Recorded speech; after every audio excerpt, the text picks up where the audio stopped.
Peoples party کی جانب سے بھی یہ فیصلہ خوشائن قرار دیا گیا۔ بانی پی ٹی آئی کی صحت کے لیے دعا گو ہوں، عدالتی فیصلے کی قدر کرتے ہیں، اگر کوئی بیمار ہو تو علاج کی سہولت ملنی چاہیے۔ سندھ کے سینئر وزیر شرجیل انعام میمن نے کہا ہے کہ ایم کیو ایم رہنماؤں کی سیاست ختم ہو چکی ہے، نئے صوبوں سے متعلق پیپلز پارٹی کا موقف بڑا واضح ہے، بولے کہ جان بوجھ کر اشتعال دلانے والی زبان استعمال کی جاتی ہے۔ کے لیے اللہ تعالیٰ عمران خان صاحب کو صحت دے، تندرستی دے، بڑی عمر دے۔ پالیٹکس میں ایک دوسرے کے ساتھ سیاسی مخالفتیں ہوتی ہیں، لیکن کبھی بھی خدا نہ خواستہ انسان کسی کے لیے برا نہیں سوچ سکتا، اور کوٹ کا نہ بھی ہوتا اگر وہ علیل ہے تو ان کو اس طرح کا جو ہے وہ سہولت، میڈیکل سہولت سب کو ملنا ان کا حق ہے۔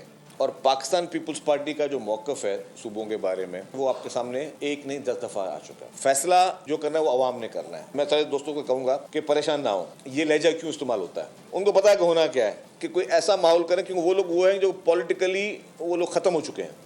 متحدہ قومی موومنٹ، چاہے آپ کے خالد مقبول صدیقی صاحب ہوں یا مصطفیٰ کمال صاحب ہوں، یہ لوگ پولیٹیکلی ختم ہو چکے ہیں۔ اب وہ نفرت انگیز اس طرح کی بات کریں تاکہ کوئی نفرت انگیز جواب ہو، تاکہ ان کا مقصد۔